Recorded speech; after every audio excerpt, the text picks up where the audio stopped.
I am very pro-death, but we'll get into that in a minute. Life forms are NFT-based digital pets that die if you don't give them away. And I launched this project in November 2021. And so by the time that Summer of Protocols was happening, most of the life forms had died. Blockchain makes all of these claims about time, makes claims about the ongoing immutability of this data forever. It will continue to exist. And those claims may not actually be founded in practice. Yeah, when does a blockchain die? The main thing that comes up in my head is the obvious kind of example of like the Ethereum hard fork with the DAO. Like, could we say that was a death and rebirth almost of a different version of Ethereum that was brought forth because of the DAO hack? Death is the ultimate number go down. Right. That's the downest a number can go. Nostalgia can also be a form of capital. If I believed in an afterlife where I would be judged and also simultaneously that I had been a bad person, I would want to live forever too.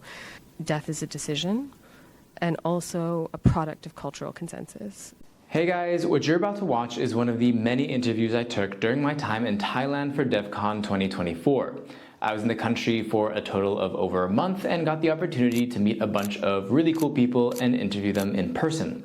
Devcon itself was an incredible and interesting experience, and you can find my full review of it on my Patreon. So if you like the content I've been making and would like me to continue going to these kinds of events and improving, then I hope you'll become a patron starting at just $3 per month for access to loads of bonus content and Blockchain Socialist merch at patreon.com/theblockchainsocialist. Hi everyone, you're listening to a much better production version of the Blockchain Socialist. I'm here at Devcon in Bangkok in the year 2024, and I am here with Sarah Friend, who is Hello. An artist, but maybe I'll let you introduce yourself. We're going to talk about some of the research that you did during the Summer of Protocols about death, which I am very pro-death, but we'll get into that in a minute. It's an insane way to begin a conversation, but we'll follow through and maybe give context to that statement. Yeah, I'm Sarah. I'm an artist and software developer who's been working in the Ethereum space since 2016 in a variety of capacities. So we first met when I was working on this project called Circles UBI, I believe, but that was some time ago now. And most recently, I was one of the core researchers of the 2023 cohort of Summer of Protocols, which was put together by Tim from the Ethereum Foundation and Venkatesh Rao to try to uncover if there is something generalizable about the theory of protocols. And so my research proposal for that program was about death. So death that's a big topic to choose to talk about do research on for just a summer. I guess what is the I'm curious, what was the start of your research? Because I imagine death, you were researching it in the context of like the death of protocols. This was the Summer of Protocols, and that was like the main theme of the research. But we were talking a little bit earlier, and it of course expanded into much more than just the death of protocols, but broadly the thing that we all experience at one point.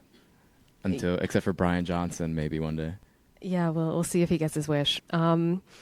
So I initially started with the subject because I had done a art project, an NFT edition called Life Forms. And Life Forms are NFT-based digital pets that die if you don't give them away. And I launched this project in November 2021. And so by the time that Summer Protocols was happening, most of the life forms had died. And I was kind of thinking, what does it mean? I'm responsible for so much digital pet death. And one might argue the life forms never lived at all. So what am I even saying when I say that they died? This was one of my starting questions. But then, in the context of protocols, I thought that it was interesting to think about this with blockchain, because blockchain makes all of these claims about time, makes claims about the ongoing immutability of this data forever. It will continue to exist. And those claims may not actually be founded in practice. And so I thought there was maybe a general question of, can a protocol die at all? If we say that a protocol can die, what do we actually mean by that?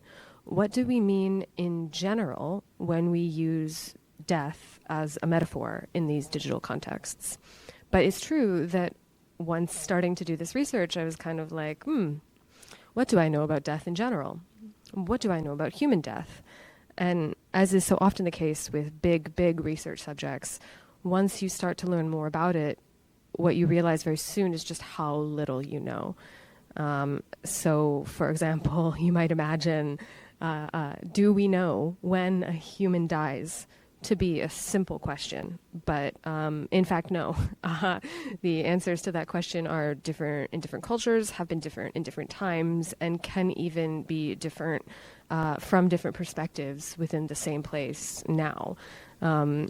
So, yeah, I had enough time to learn how big this subject is in our short research fellowship.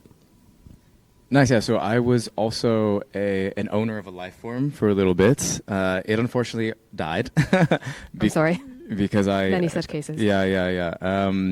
And I would like to think that it lived still a happy life during the few months that it lived. And I thought it was a really interesting art project, which is why I bought it, because at the time I think it was like maybe kind of during like NFT bubble craze time. So I mean, I was just like, happy to see the arts receiving a bunch of money through this way, but was kind of, like most people who are sane, kind of annoyed by the way that it was happening specifically through NFTs at the time. And this was something different. And so I think what is, really interesting about thinking about death as well in the art space, because there are other art projects like Plantoid from Primavera de Filippi and a couple of others that I'm probably forgetting the names of, but like of thinking of like basically all this technology coming to life as well. I think that has to like happen first, and then you have to consider it dead. I guess maybe to start off, sticking to like the technology or the protocol side, do you have any like interesting tidbits or stories of like protocols that have died and how they did die, if we're, sticking with this metaphor of death around protocols? Yeah, many. All examples. I mean, the one that really started to make me think that the death of digital things was a bigger area than maybe a digital pets project in general was these MMO, that's massively multiplayer online game, apocalypses. So these worlds are sometimes inhabited by many players, creating sort of community together. But these are maintained by like World of Warcraft, exactly, RuneScape, exactly. But they're maintained by companies, and these companies, for a variety of reasons, can stop wanting to support the MMO. So they will announce, on a specific date, this world will go offline. But, people have entire lives in these worlds. People get married in these worlds. People actually hold funerals for their dead loved ones who were players of the game in these worlds. And so I encountered these MMO apocalypse streams that people have made. And I thought, this is very interesting. And it kind of reminds me in a macro sense of maybe the context of a digital pet death, but for more people at once. But then there's also many social media platforms that I think we can say have died. And I see them as a very parallel phenomenon. A social media platform to me actually is an MMO by another name. So I looked at some of these, and, of course, there are dead blockchains. Many. A lot of them, yeah. And so I looked at some of these as well. In particular, what I looked at was there are some self-appointed organizations who act as registrars for the which blockchains have died record keepers in a sense. And I looked at how they go about setting their criteria to diagnose when a blockchain has died, which I felt was very important. We can talk more about why, if that seems like a good direction. Yeah, sure. So when when does a blockchain die? The main thing that comes up in my head is the obvious kind of example of like the Ethereum hard fork with the DAO. Like, could we say that was a death and rebirth almost of a different version of Ethereum that was brought forth because of the DAO hack? Ethereum Classic, I guess, continued to exist. I feel like it's probably dead now. I don't really keep up with that one, but I guess it depends on what is the definition of a blockchain and whether or not it needs more than whatever 5 nodes or something to be considered alive. Yeah, so I can't say I looked at Ethereum Classic specifically, though that was certainly a pivotal life event in the Ethereum ecosystem, that first fork, and maybe for the blockchain ecosystem more broadly. But so each site that maintains these lists has a different set of criterias for when they would call a blockchain dead. But some examples are the things you might imagine. When the price has gone to zero, when there hasn't been a transaction sent in a certain period of time, when no nodes are pingable, when there is no company Twitter account or it is no longer active, signs like this. And none of them will call a blockchain dead when only developer activity in the GitHub repo, it's a pretty important one, I would say, will call a blockchain dead when only one of these is triggered. But at some threshold of having enough of these organizations will say, yeah, it's going to go on the dead coin list now. And the criteria are a little bit different on each of the lists.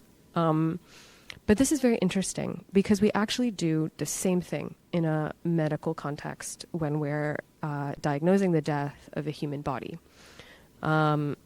It's not as though there is only one sign or symptom that is looked for.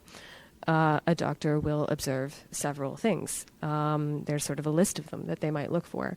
And when enough of them are met, death will be diagnosed. And I've actually found texts describing the death of a human body as a decentralized process where different organs or aspects of health shut down at different times.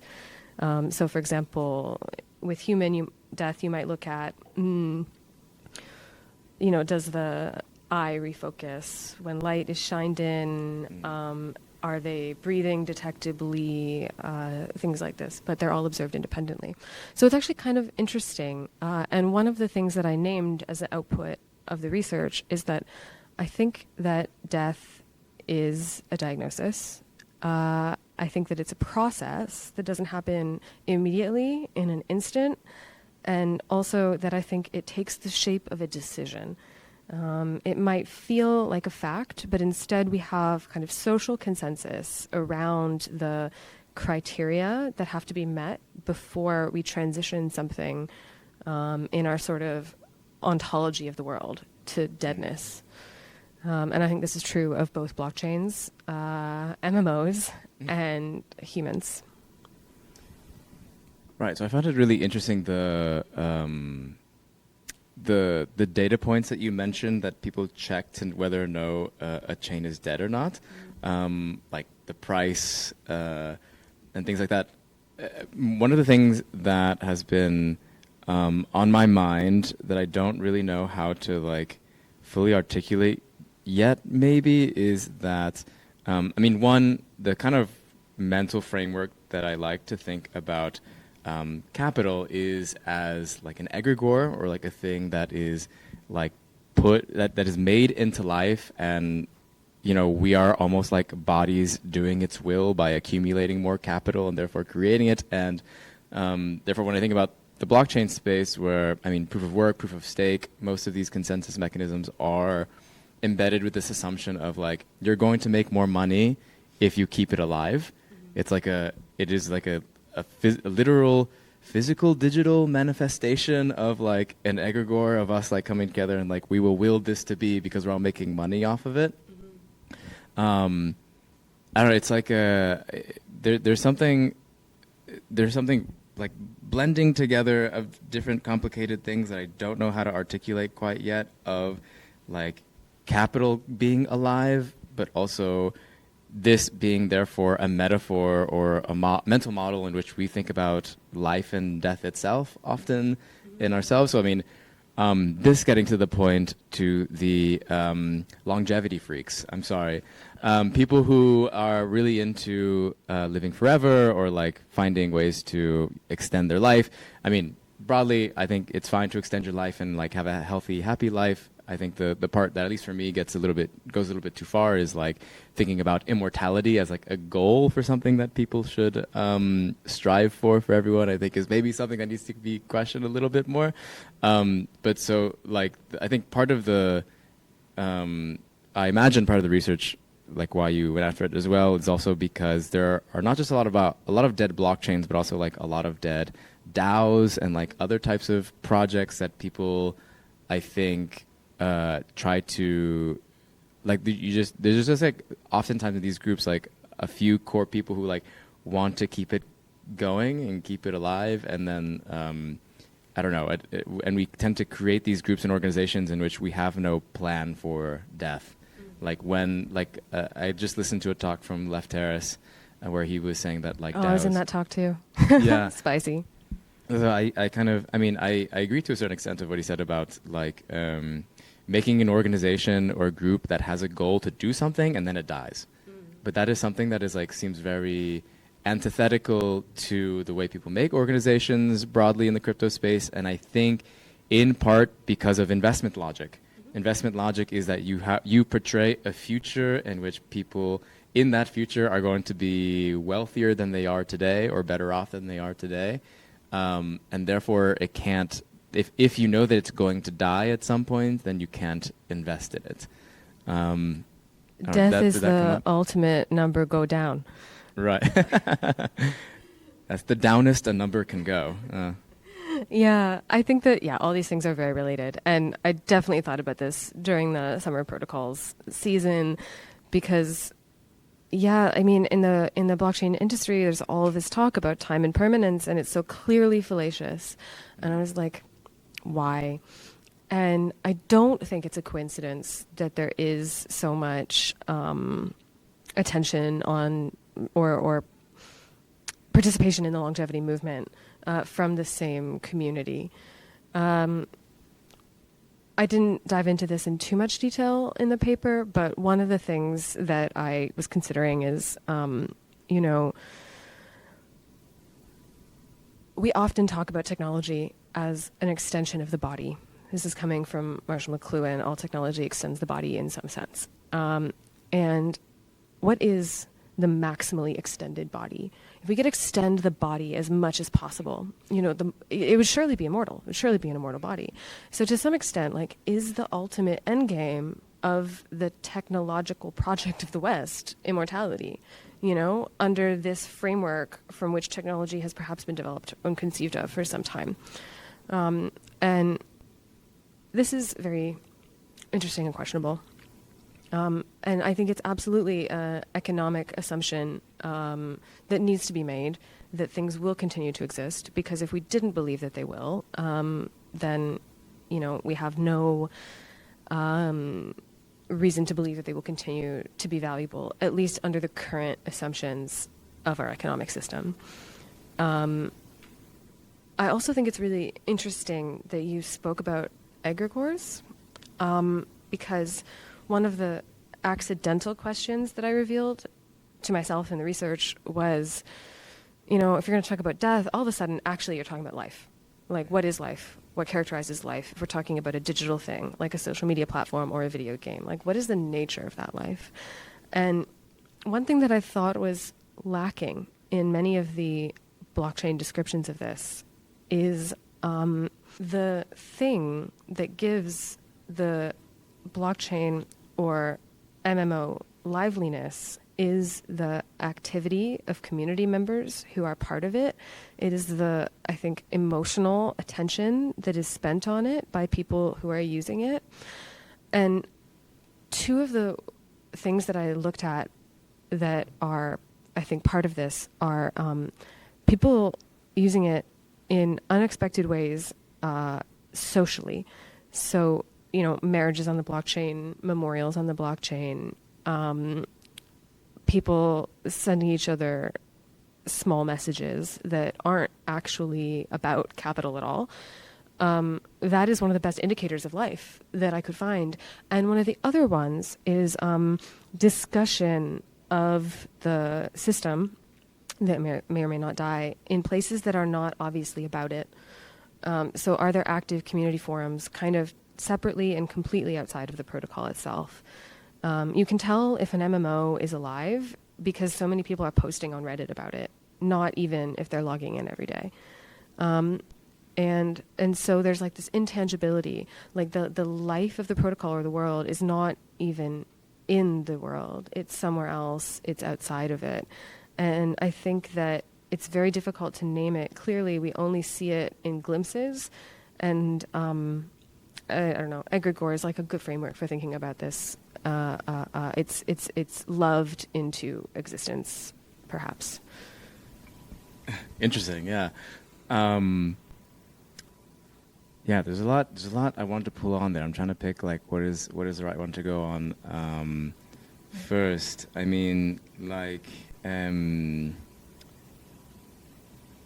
yeah, maybe a funny anecdote that maybe I just wanted to put in there because it's funny. But I love a funny anecdote. my very first, I think maybe my first or maybe first, second, or third girlfriend was from the game, the MMO Club Penguin. Mm-hmm. Did you meet in the game? Yeah, I was 13. And she told me I was her boyfriend now, and I was like, oh my god. And I remember like, and then afterwards I think we messaged like Yahoo Messenger or something like that, and then we friended each other on Facebook like many years later, and I've never spoken to her since.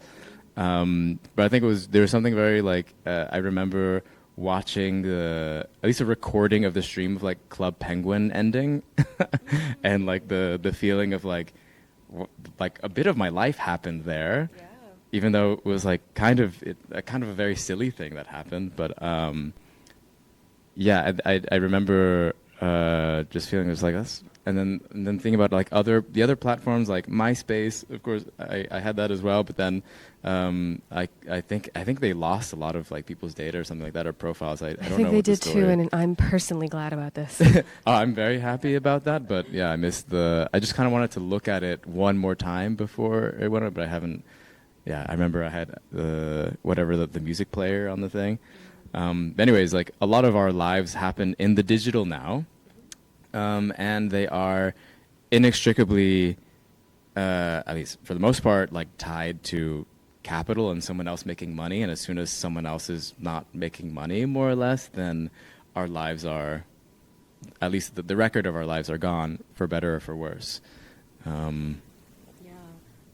I mean, this touches on so many things that are relevant to the blockchain context. I mean, I don't know if you have heard the apocryphal story of why Ethereum was created at all. The Warcraft one. Yeah. Yeah. So this whole thing that we're sitting at may have been kicked off because, began because Vitalik had a Warcraft character and the game rules were changed in some way that he did not like. And, a system should exist such that this could not happen. And it's true that in the case of many, at least centrally owned worlds that die, it is a question of capital and profit. Like some company was no longer profitable to maintain this thing anymore. And there's definitely a question there of ownership and governance. We are all part of this thing. We the profit that is made off of it is made through the users who are having these emotional experiences inside the world. Yet they have no stake in the final outcomes of it. This is a question I think many people at this event would want to be addressing with what they're building. It's not one that I was able to take on more thoroughly in the context of the SOP research. It was a short program. Another thing that I think is, well, again, I thought of so many things as you were just kind of giving that little anecdote, because it's exactly the kind of thing I was collecting stories about during the research fellowship. Yeah. But when we're talking about the death of a world, we're kind of inevitably talking about digital archives too. Yeah. Because, like, here's the thing, like, that world still exists probably somewhere. Like, Club Penguin, the world map as of Apocalypse, you know, like, that's just data. And someone could, in theory, have that. But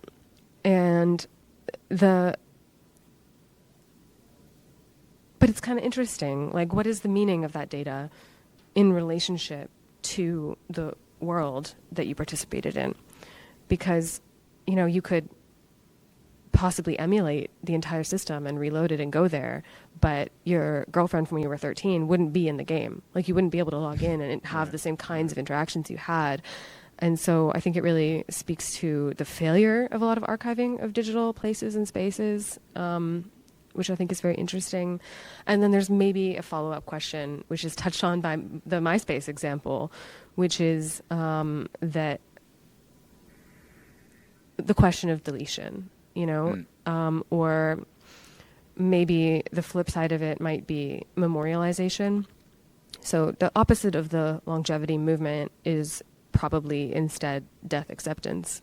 And within the mortuary industry, you know, there are practitioners who work to try to help patients, you know, yes, surely live as long as possible in the healthiest way possible, but when the time comes to die, to do so in a way that, you know, is aligned with their own desires for that.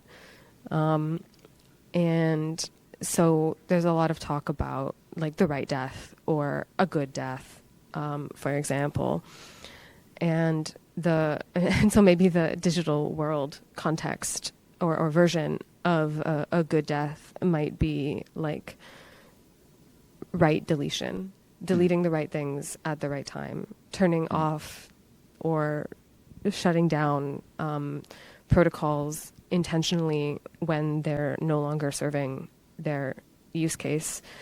And I think the opposite impulse to just stash all the digital data somewhere, first off, becomes a increasingly heavy privacy concern. Yeah. But also kind of indulges this fantasy that the thing could be recreated, and that is not true. Right. I remember, I mean, the one thing that comes to my mind is, well, I guess no, shit. I was going to say Pokemon cards, but they've kind of come back. I drank a Pikachu green tea today. No, but I get what you mean. I mean, in those cases, yes. Yeah, I'm just thinking, I remember when I just remember in like the early 2000s or like late 90s, people being like, these Pokemon cards are going to be worth a lot one day. And they kind of are again. Yeah. But I don't know, the thing is with that, at least, I don't know if anyone actually plays the game. I feel like it's mostly just I feel like it only came back, it only reinstated itself because all those kids who got the Pokemon cards in the beginning have become adults and have money. And they're like now just purchasing nostalgia. So like, I think now we've come to a point where like nostalgia can also be a form of capital, for better, for worse. And in some ways it's kept alive. Like capital is like this, it is this like a form of like will to power that is like also an egregore that then also everyone else, like, I don't know, capital just, it you know, if there was no making of money on Pokemon cards, I wonder if Pokemon cards would have come back in the same way that they have now. Good question. No idea.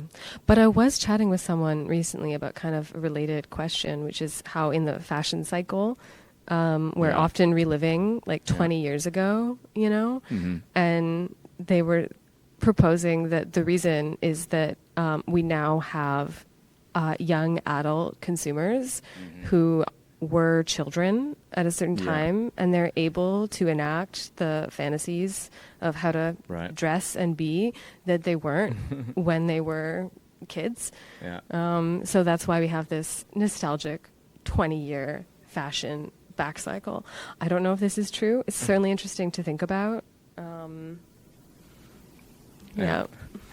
So the next question I want to get at is my feeling is that a lot of this is related to perhaps the way that we view death from a very maybe Western point of view, or just that for whatever reason, at least it seems to me on my little research on on the way that other cultures perceive death, is that there is this kind of like fantasy of immortality, I think rooted in this kind of like major fear in death that comes from probably just Western history or context, and maybe even Christianity and religion. I think like if you are someone, like the question that I would love to ask people who are into longevity and like immortality is like, what do you think happens when you die? Because I think if someone thinks that if what happens after they die is like eternal hell, maybe that's why they want to be there. They're like striving for this longevity or immortality in some way. Right. And so I think this mentality or like framework around death then like is imbued in itself in all these like technological products and everything else that we're building, and therefore, because we have this overall unhealthy view of death and like fetishization of youth, maybe, that we then we've gotten to this strange point of like not wanting to kill anything. Yeah. I mean, well, I guess if I believed in an afterlife where I would be judged and also simultaneously that I had been a bad person, I would want to live forever too. I also want to run away from my problems. I guess I will say that, there are many cultures in this world currently and also that have existed, and they have all experienced death, and death is very differently understood in many of them. Yeah. And I am not an anthropological expert in the wide array of ways that death fits into culture in different places, but I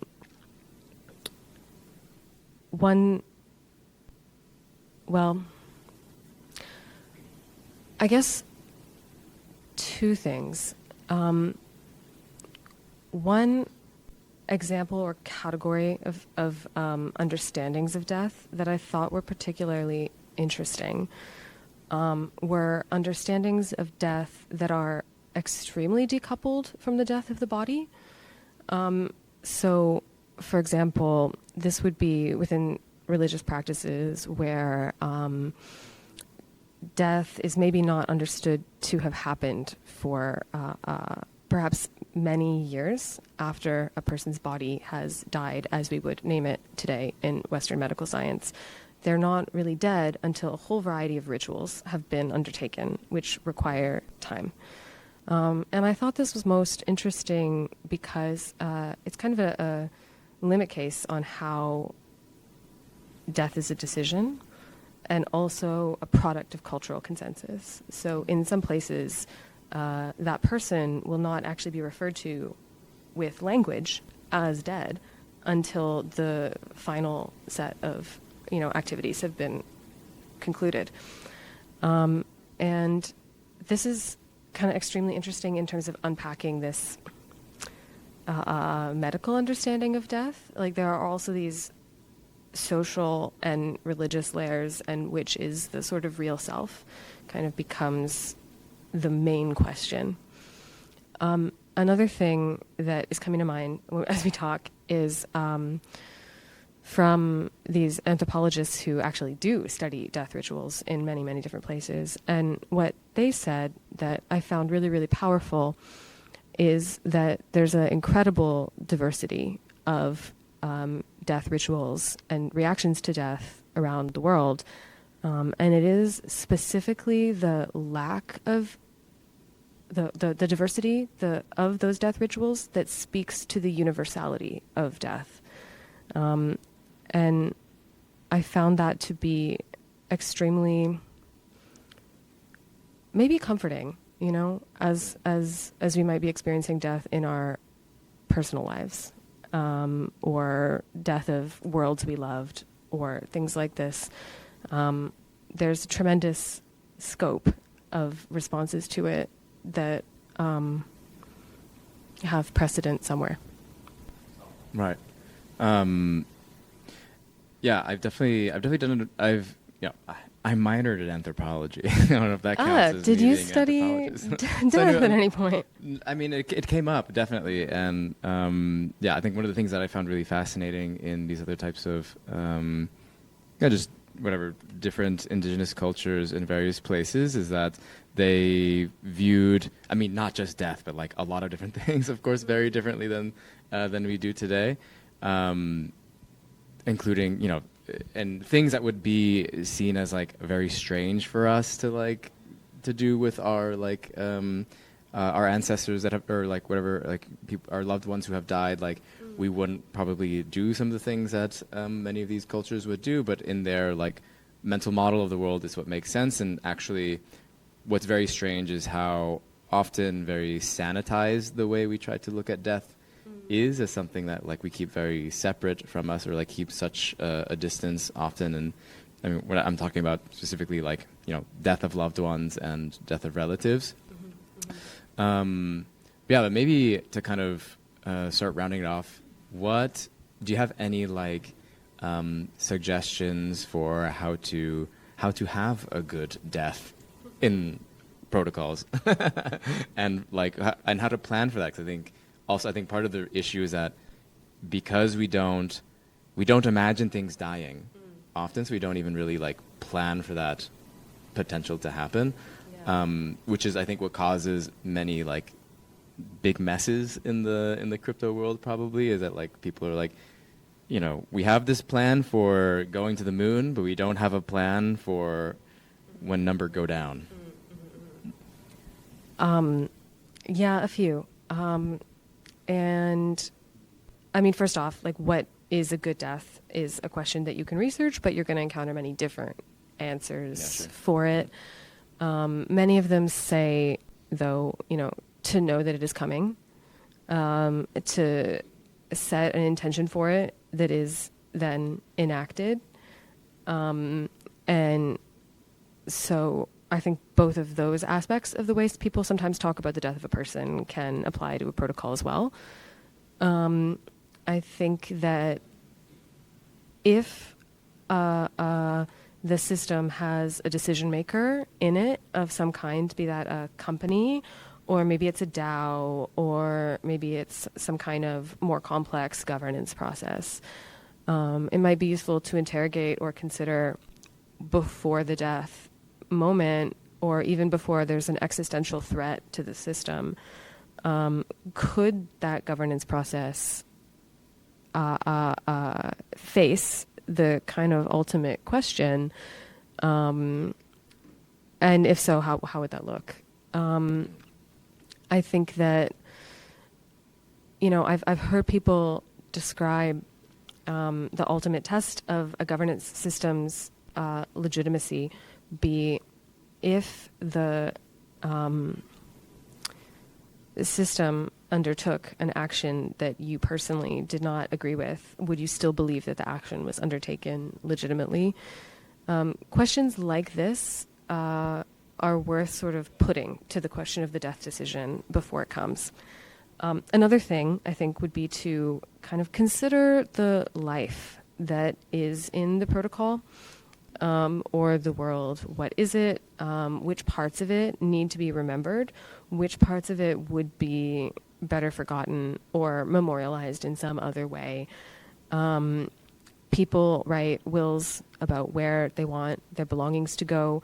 Actually, this is a thing that I think would be very interesting for a protocol researcher to look into further, because in the Ethereum world, we have many DAOs. These DAOs are organizations. They absolutely can die, many such cases. But they're kind of an interesting case study for two ways. They have this decision-making process that can either live up to or fail under an existential threat, but then they also have very real resources that may need to be dealt with appropriately. So these are some of the things that I think are good questions to have in mind if you are sort of in the position of governing a protocol or working on it. If you're only a participant, I think that it's maybe more to understand that the ecosystem of protocols does contain these forces of life and death in this sort of metaphorical sense that we're speaking about it. Yeah, I think just having that would be a helpful change. Yeah. So I just want to be clear, on this podcast, we are pro-death. And I think that, at least personally, I think that it's just a thing that we have to be realistic about and contend with, that we cannot have the hubris to think that everything we do is going to last forever, that anything ever really does last forever. I was doing I did a hike the other week, and still I was, of course, in awe by how long those temples have probably been in that place for centuries, if not millennia. But of course, I think what is interesting is as well, those things were created and they are going to die. And I think the being in the cultural context in Thailand has been interesting for me to juxtapose it with the usual kind of the Western cultural context, and how death is often seen as very just very hardcore. I don't know, in some way, and I don't know, with the image of Jesus on the cross in churches, I always feel like that has something to do with having the difference between having Jesus on the cross constantly in our church versus the Buddha is someone who is always relaxed and and you're praying to someone who is praying themselves or in meditation mode. I think those things are all related. I don't know how to say it in better words than that. Definitely Christian imagery can be pretty gruesome. Yeah. But yeah, thanks for coming on. Is there any plugs you would like to leave with people before you go? Oh, wow. I didn't prepare plugs in advance.